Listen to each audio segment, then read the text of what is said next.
से संयुक्त करके और चक्र गदा आदि अस्त्र तथा उपवस्त्रों से युक्त करें। स्त्री की सज्जा पर काजल रोली अर्थात श्रृंगारक वस्त्र और भूषण आदि सुहाग की वस्तुएं रखें। पश्चात गंध पुष्प से भूषित करके ब्राह्मण को कान के आभूषणों अंगूठी और सिकड़ी आदि भूषणों से और सोने के अलंकारों से सुशोभित करें। लेकिन विभवा अनुसार विभव तखन विभव लिए गई सब गुण से पगड़ी दुपट्टा और अंग रखा धारण कराकर सज्जा के ऊपर लक्ष्मी नारायण के आगे बैठावे। अंग रखा कहे गमछा के कुमकुम और फूलों की मालाओं से विष्णु तथा लक्ष्मी का पूजन करें और भी लोकपाल ग्रहवेदी तथा गणेश की पूजा करें। फिर उत्तराभिमुख होकर फूलों की अंजलि से ब्राह्मण के आगे खड़ा होकर मंत्र उच्चारण करें। हे कृष्ण, क्षीर सागर में जैसी तुम्हारी सज्जा है वैसी सज्जा जन्म जन्म में हमको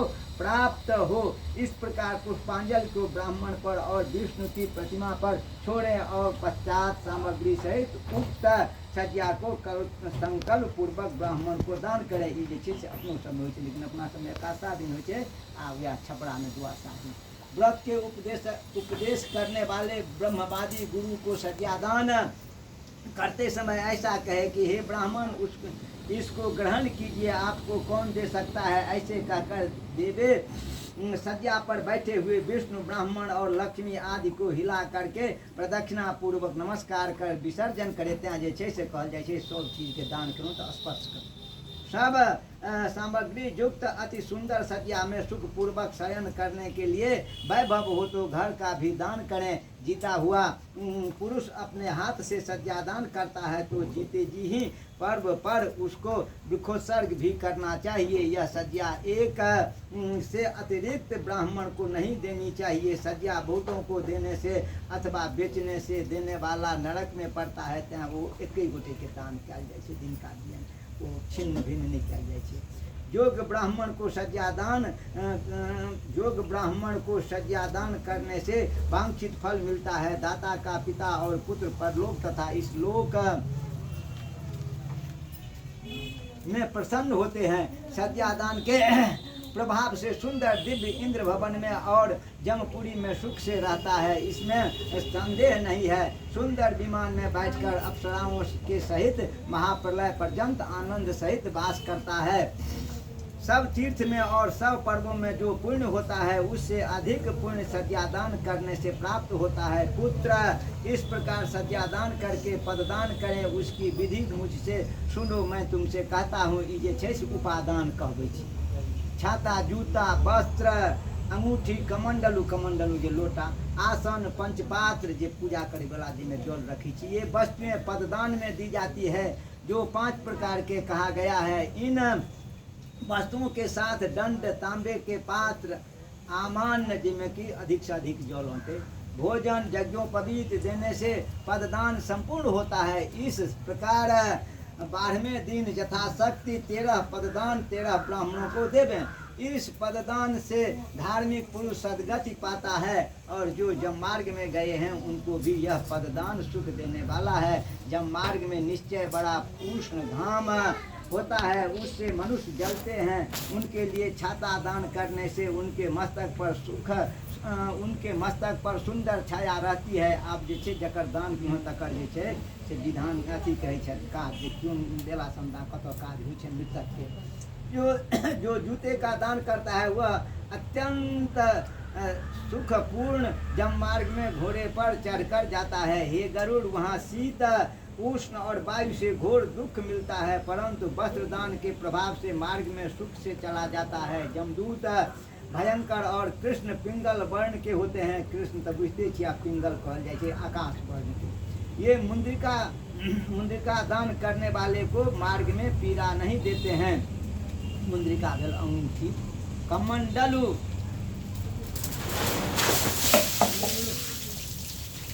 कमंडल दान करने से अति धाम युक्त पवन तथा जल रहित उस मार्ग में प्यास लगने पर जल मिलता है।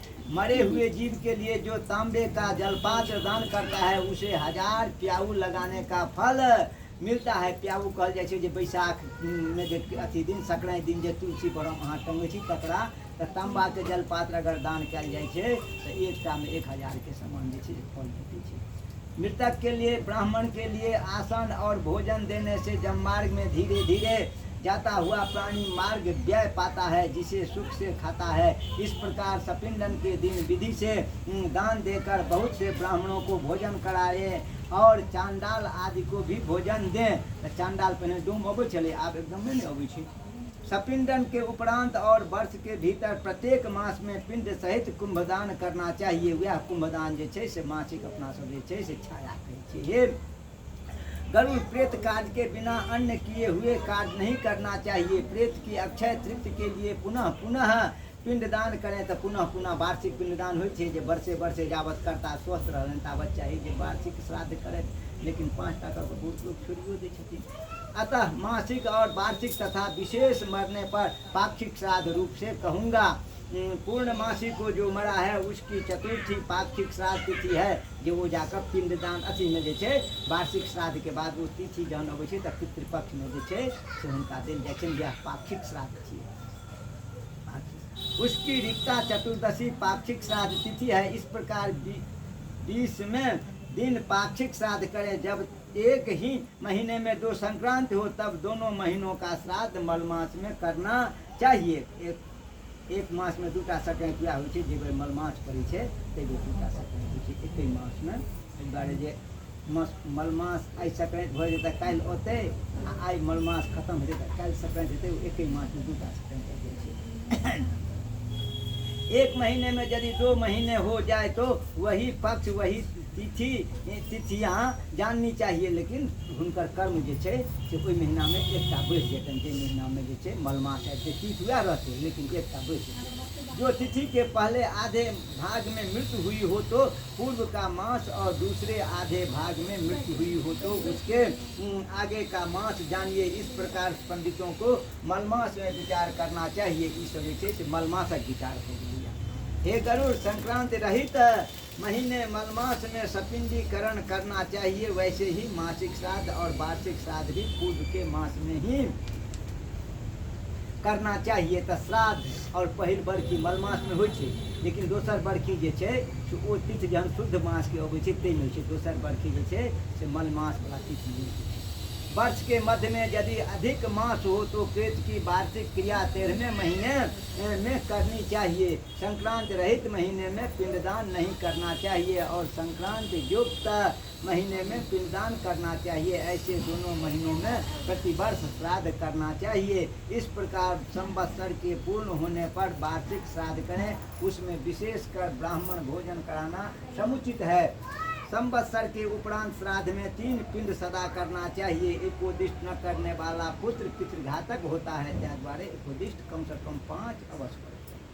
वार्षिक श्राद्ध हुए बिना तीर्थ श्राद्ध, गया श्राद्ध, गज छाया, पितृ संबंधी कार्य ग्रहण में श्राद्ध और युगादि तिथियों में श्राद्ध नहीं करना चाहिए। लेकिन अगर मान लिया अहाँ चाहे छी हम गया जाब तो जाबत वार्षिक श्राद्ध नहीं हेतै ताबत जे छै से दोसर कोनो श्राद्ध जे छै मृतक के निमित्त कतौ जाकर नहीं कर सकते छी। हे गरुड़, जब पुत्र को गया श्राद्ध करना हो तो संवत्सर के उपरांत पिता की भक्ति से करना चाहिए। गया श्राद्ध करने से पितर भवसागर से छूट जाते हैं और गदाधर के अनुग्रह से वे परम गति को प्राप्त होते हैं। तुलसी की मंजरियों से विष्णु की चरण पादुका का पूजन करें और वह गया के लवाद तीर्थों में यथाक्रम से पिंडदान करें। जो गया में शमी के पत्ते के प्रमाण का पिंड देता है वह 7 गोत्र और 101 कुल का उद्धार करता है। तो अपना ओतऽ छै जे मध्यम वर्गीय बेल जे होइ छै, ने बड़का ने छोटका, मध्यम वर्गीय ततेटा पिंड हुए। और गया में कहै छथिन जे सबसँ छोट पात छै शनि के। शैनो पात के देता जे जाकर पुत्र गया में अपन कुल के उद्धार करेला, वो पुत्र जे छै से धन थिका, वह पुत्र थिका। कुल को आनंद देने वाले जो पुरुष गंगा में जाकर पिंडदान करते हैं वे पितरों को संतुष्ट करने वाले होते हैं। उनका जन्म लेना सफल है। हिमालय के पास वर्तमान कलाप नामक एक उपवन है। वही पड़ा भगवान एटा गरुड़ के खिस्सा सुनती। उसमें पितरों द्वारा गाई हुई मनु के पुत्र इक्ष्वाकु की कथा सुनी जाती है। हमारे कुल में वे सन्मार्गशील होंगे जो गया में जाकर हमको आदर से पिंड देंगे। हे गरुड़, इस प्रकार जो पुत्र पितर लोकनि स्वर्ग सँ जे छै से कल्पना करैत रहै छथि, आशामे रहै छथि लटकल जे हमरा कुलमे केओ एहन भऽ जाए जे गयामे जाकऽ हमर पिंडदान कऽ आबए। आमुखीन क्रिया करता है वह कौशिक के पुत्र विश्वामित्र के समान सुश्री होता है और मुक्त हो जाता है। हे गरुड़, भरद्वाज के 7 पुत्र जन्म की परंपरा को भोग कर गौ का वध करके भी पितरों के प्रताप से मुक्त हो गए थे। भरद्वाज के पुत्र के जे छलनि से क्रियापद के प्रायश्चित लागि गेलनि, लेकिन वो क्या ठान बुगेला है, तकर बाद अंतिम जन्म फिर मनुष्य में भेलन है, तहन जाकर जे कुरुक्षेत्र में वो पितृ के श्राद्ध करें है, तैसे वो मुक्त भेला से कथा कही।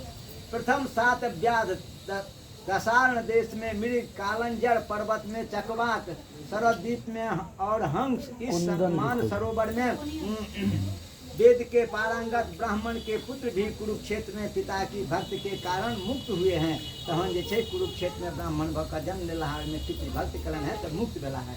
इस कारण यत्न पूर्वक मनुष्यों को पितृभक्त होना चाहिए। पिता की भक्ति से परलोक तथा इस लोक में सुख होता है। हे गरुड़, मैंने पुत्र की इच्छा को देने वाली, पवित्र मुक्ति को देने वाली यह सब और दैहिक क्रिया कही है। जो कोई निर्धन मनुष्य भी इस कथा को सुनेगा वह पाप से छूटकर दान के फल का भागी होगा। जो मनुष्य मेरा कहा हुआ श्राद्ध और दान विधि पूर्वक करेगा और गरुड़ पुराण को सुनेगा उसका फल सुनो। पिता सत्पुत्रों को गोधन और पितामह धन देता है, प्रपितामह भी धन ही देता है। वृद्ध प्रपितामह बहुत सा अन्न आदि देते हैं, परंतु श्राद्ध में अतिरिक्त ये सब पिता पितामह प्रपितामह आदि पुत्रों को वांछित फल देकर धर्म मार्ग से धर्मराज के भवन को जाते हैं। वहाँ से धर्म सभा में बड़े आदर से स्थित होते हैं। इसलिए गर्पण सारोधारे सचिंदनादि सर्वकम निरूपणाम त्रयोदशो अध्याय। एक अध्याय और चला दिया, 3 देखी तो कल बड़ दिक्कत करो, 3 नहीं कहते 3 देखिए तक कल बड़ दिक्कत कर कल अहाँ सबके अबेर नहीं है तहन जहन अथी को कहब तकर बादे कल जरूर पुरान कोशिश करै छियै जे निकलि जतऽ तक जेतै, लेकिन एक तऽ निश्चित निकालबै। एहि दुआरे जे काल्हि ओना काल्हि तऽ अहाँ सब जखन एबै तकर बाद हेतै कि नहि, ताहि दुआरे एकटा तऽ निश्चित एखन निकालबै। गरुड़ उवाच जमलोकं किरण्मानं कीदृशं केन निर्मिता सभा च कीदृशं तस्यां धर्म आस्ते च कै सह। ये धर्म मार्गे गच्छन्ति धार्मिकं धर्म मंदिरं तान् धर्मानपि मार्गाश्च ममाख्या हि दयानिधे श्री भगवानुवाच श्रुताश्च प्रवक्ष्यामि यद्गम्यं नारदादिभिः तन्मन् गणं दिव्यं महापुण्यैरवाप्यते। जाम्बे निजितयोर्मध्ये पुरं वैवस्तस्य यत् सर्ववज्रमयं दिव्यम् अभेद्यं तत्सुरासुरैः चतुरस्रं चतुरद्वारे मुच्चक प्रकारान् वेष्टितां योजनानां सहस्रैः प्रमाणैः तत्युच्यते। अस्मिन् पुरे अस्ति सुभगं चित्रगुप्तस्य मन्दिरं 25 संख्याये योजने विस्तृताय तम्मां दशोच्छितं महद्दिव्यं लोह प्रकारान् वेष्टितां प्रतोलीशत संचारं पताका ध्वज भूषितं विमानगण संकीर्णं गीतवाद्यात्रिदादितं चित्रितं चित्रकुशले निर्मितं देवशिल्पभिः उद्यानोपवनैः रम्यं नानाविहंग गुञ्जितं गन्धे पराशरोभिश्च समन्ता परिवारितं तत्सभायां चित्रगुप्तां श्वासने परमाद्भुतं संस्थिते गणयाद् युग्मं मानुखाणां यथा तथं। गरुड़ जी बोले कि हे दया के निधि,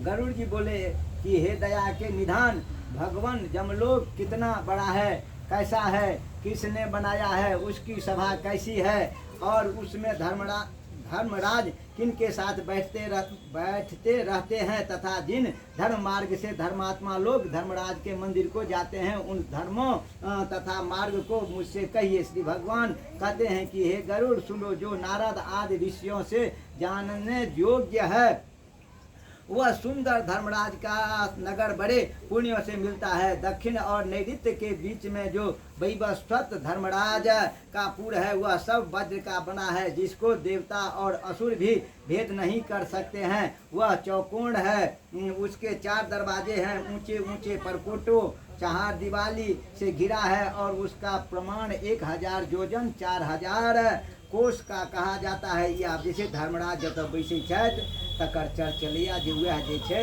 से पापी के लेल यमराज हो जाइ छथि आ धर्मात्मा के लेल धर्मराज हो जाइ छथि। उस पुर में चित्रगुप्त ही का सुंदर मंदिर है। वह 25 योजन चौड़ा और लंबा है तथा 10 योजन ऊंचा, बहुत सुंदर और लोह के परकोटों से घिरा है। उसमें आने जाने के लिए सैकड़ों गलियां है और वह पताका और ध्वजा से भूषित है तथा विमानों से भरा है। गाने बजाने के शब्दों से शब्दायमान है, कुशल चित्रकारों से चित्रित है और देवताओं के राजाओं शिल्पियों से बनाया हुआ है। फुलवारी और बागों से रमणीय है। वहाँ अनेक प्रकार के सभी पक्षी बोल रहे हैं। गंधर्व और अप्सराओं से चारों ओर घिरा है। राजघर में जे छे से अप्सरा क्रिया जे छे से प्रशस्त थे, धर्मराज छे, राजा छे। उस नगर की सभा में अपने अति अद्भुत आसन पर चित्रगुप्त ही विराजमान होकर मनुष्यों की आयु ठीक ठीक गिना करते हैं। वे चित्रगुप्त के काजे लिखे पाल के छे।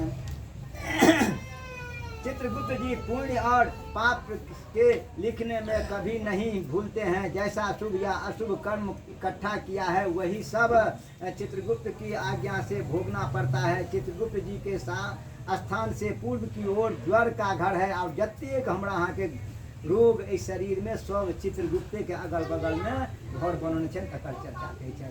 दक्षिण की ओर फूल मकड़ी और विस्फोटक छाया पड़ना आदि का स्थान है तथा पश्चिम की ओर कालपास अजीर्ण और अरुचि रोग का स्थान है। उत्तर की ओर राज रोग सफेदिक और पांडु पीलिया रोग का ईशान कोण में सिर पीड़ा और आग्नेय कोण में मूर्छा का स्थान है। नैऋत्य कोण में अतिसार, वायव्य कोण में शीत और दाह का स्थान है। इस सब जे छे चित्रगुप्त के 8 दिशा में जे छे से हिनकर सबके स्थान छे। 4टा चारू भाग भेला, 4टा कोण भेल, 8 दिशा में जे छे। इसी प्रकार की अन्य व्याधियों से वह चित्रगुप्त का स्थान घिरा है। वहाँ बैठे चित्रगुप्त मनुष्यों के शुभ और अशुभ पाप पुण्य कर्मों को लिखा करते हैं। चित्रगुप्त जी के स्थान के आगे 20 योजन पर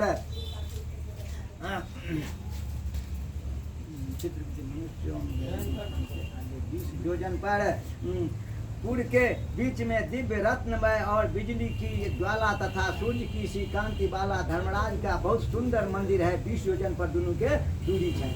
वहाँ 200 योजन लंबा चौड़ा और 50 योजन ऊंचा है। उसमें हजारों खंभे लगे हैं। वह वैदुर्य मणियों से भूषित तथा सोने से अलंकृत है और उसमें अनेक प्रकार के महल बने हैं। शरत काल के मेघ के समान सोने के कलशों से मनोहर है। चित्र युक्त स्फटिक मणियों की सीधी वाला वह हीरा की कुटियों से सुशोभायमान है। उसके झरोखों में मोतियों की झालरें लगी है। ई जे छे से आब धर्मराज के जे छे सभा तक चर्च चलैया, धर्मराज सभा के चर्च चलैया। वह पताकाओं और ध्वजाओं से सुशोभित है तथा घंटा और नगाड़ों के नाद से युक्त है और सोने के बंदरबानों से मंडित है। उसमें आश्चर्यमय सोने के सैकड़ों दीवार लगे हैं एवं अनेक प्रकार के वृक्ष लता और कांटेदार रहित पेड़ों से सुहावना है। अर्थात नाना प्रकार के जैसे लत्ती और गाछ है, लेकिन कांटा वाला एकोटा लत्ती और गाछ नहीं है। इस प्रकार के अन्य आभूषणों से वह सदा भूषित है तथा अपने योगों के प्रभाव से विश्वकर्मा ने उसे बनाया है। उस पुर में 100 योजन चौड़ी कामरूपिणी दिव्य सभा है। उसमें सब ओर चमकीला सूर्य का सा प्रकाश है। वह न तो अधिक ठंडी है और न अधिक गर्म है। वह मन को अत्यंत हर्षित करने वाली है। उसमें न शोक है, न बुढ़ापा है, न भूख प्यास है और न कुछ अप्रिय वस्तु है। उसमें देवता संबंधी तथा मनुष्य संबंधी सब काम उपलब्ध है। उसमें सर्वत्र रस युक्त बहुत से खाने योग्य भोजन के पदार्थ है तथा रस वाले स्वादिष्ट गर्म और ठंडे जल है। उसमें पुण्यमय शब्द आदि विषय है तथा नित्य कामना रूपी फल देने वाले वृक्ष है। हे गरुड़, वह सभा बाधा रहित रमणीक और कामना देने वाली है। बहुत समय तक तप करके विश्वकर्मा ने उसे बनाया था। अर्थात ओहिठाम कोनो रोग शोक जे छै, चिंता फिक्र जतबा काल जे रहै छै से किछु नहि छनि ओहि सभामे। त्यहाँ जे छै तो धर्मराजक एहन सभा छै। उसमें बड़े तप वाले, सत्य बोलने वाले, शांत स्वभाव, सन्यासी, सिद्ध और शुभ कर्म से पवित्र हुए लोग ही जाते हैं। उस सभा में अपने किए हुए पुण्य कर्मों से तेजोमय शरीर वाले, अलंकार युक्त, निर्मल वस्त्र धारण करने वाले और भूषणों से भूषित लोग रहते हैं। उस सभा में 10 योजन विस्तृत सब रत्नों से सुशोभित अनुपम सुंदर आसन पर धर्मराज बैठे हैं। वे सज्जनों में श्रेष्ठ हैं। उनके मस्तक पर छत्र शोभित है।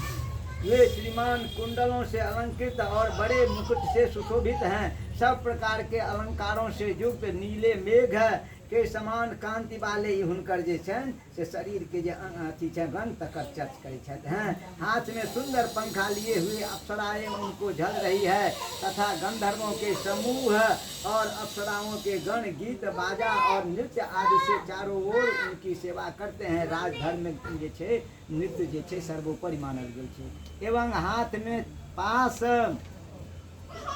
लिए हुए मौन बलवान काल और विचित्र रूप चित्रगुप्त तथा यमराज से ये सेवित हैं तथा पास और दंड लिए हुए भयंकर रूप आज्ञा में रहने वाले और अपने तुल्य बल वाले अनेक योद्धाओं से वे घिरे हैं। क्या तो कखन कतरा लाव पड़ते। गरुड़, अग्निख्वाता, पितर, सोमपा, ऊष्मा, स्वधा, बहिर्दस, मूर्त और अमृत जो पितर हैं तथा अर्जमा आदि पितृगण और मूर्तिमान जो अन्य पितर हैं, वे सब मुनियों के साथ उन धर्मराज की उपासना करते हैं। ई सब जे छै सेहो ओहिठाम रहै छथिन। ओहि सभामे तखन जे निर्णय करै छथिन ओना निर्णय नहि दऽ दै छथिन ककरो। और कहे छथि ऋषि लोकन के रहे छथि से अत्रि, वशिष्ठ, पुलह, दक्ष, कटु, अंगिरा, जामदग्नि, परशुराम, भृगु, पुलहस्त और नारद जी ये तथा अन्य बहुत से धर्मराज की सभा के सभासद है जिनके नाम और कर्मों की संख्या नहीं हो सकती है। धर्मशास्त्रों की व्याख्याओं से यथार्थ निर्णय करने वाले ब्रह्मा जी की आज्ञा से धर्मराज की सेवा करते हैं। तखन जाको दंड या जे छे क्षमा दै छथिन। सूर्यवंशी, सोमवंशी तथा अन्य जो धर्मात्मा राजा लोग हैं वे उस सभा में धर्मराज की सेवा करते हैं। मनु, दिलीप ये सब सूर्यवंशी है। मनु, दिलीप, मानधाता, सगर, भगीरथ, अंबरी, अरण्य, मुचकुंद, निमि, पृथु, जजाति, नहुक, पुरु, दुष्यंत, नहु ई तक जे छै सूर्यवंशीय छथि। आब चंद्रवंशीय चलता। पुरु, दुष्यंत, शिवी, नल, भरत, शांतन, पांडु और सहस्त्र अर्जुन ये विख्याता ई सब जे छै चंद्रवंशीय छिया। विख्याता कीर्ति वाले पुण्य कर्मा राजर्षि लोग बहुत से अश्वमेध यज्ञों से पूजा करके धर्मराज के सभासद हुए हैं। धर्मराज की सभा में धर्म ही वर्तमान रहता है। वहाँ पक्षपात, झूठ और मत्सर नहीं है। उनकी सभा के सब सभासद शास्त्र के ज्ञाता और धर्म परायण है। ये उस सभा में निरंतर धर्मराज की उपासना करते हैं। हे गरुड़, महात्मा धर्मराज की सभा ऐसी है कि जिसको दक्षिण मार्ग से गए हुए पापी लोग नहीं देख सकते हैं। ये पूर्व में दक्षिण मार्ग का सब गेल छथि। धर्मराज के पूर्व में जाने के लिए 4 मार्ग होते हैं। पापियों के जाने के लिए जो मार्ग है वो पहले कृष्ण ने छथि वह तुमसे कह दिया है। पूर्व आदि 3 मार्गों से जो धर्मराज के मंदिर को जाते हैं वे सुकृति लोग पुण्यों से उस सभा में जाते हैं। उनको सुनो। आपके कौन सभा से? पूर्व तक की, उत्तर तक की, पश्चिम तक। वहाँ सब भोगों से युक्त एक पूर्व का मार्ग है। उसमें परिजात नामक वृक्ष की छाया है। वह रत्नों से सुशोभित है। विमानों के समूहों से भरा है। जहाँ तहाँ हंसों की पंक्तियां विराजमान है। मूंगा के बागों से घिरा है और अमृत के रस तुल्य जल से युक्त है।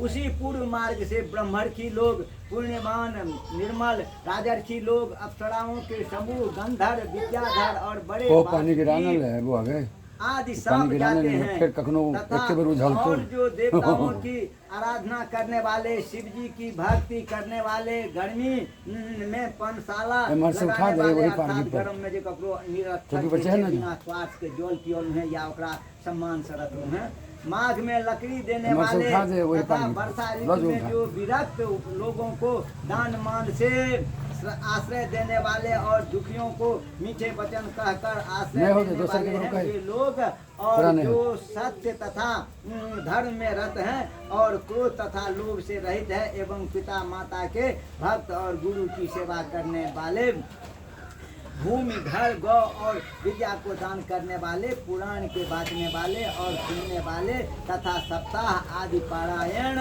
करने वाले, तो सप्ताह पारायण जो है तो श्रीमद् भागवत एक सप्ताह में हुई थी। ये सुकृत लोग तथा अन्य जो पूर्व द्वार से प्रवेश करने वाले सुशील और शुद्ध बुद्धि वाले हैं, वे सब धर्मराज की सभा में आते हैं। दूसरा जो उत्तर का मार्ग है वह सैकड़ों बड़े बड़े रथों से भरा और पालकियों से युक्त है। हरिश्चंदन देव वृक्षों से सुशोभित है। श्रीखंड चंदन के हरिचंदन तो कर ले। वहाँ हंस, सारस और चकबों से सुशोभित अमृत तुल्य जल से भरा हुआ सुंदर सरोवर है। इस मार्ग से वेद पाठी, अतिथियों के पूजक, दुर्गा और सूर्य के भक्त तथा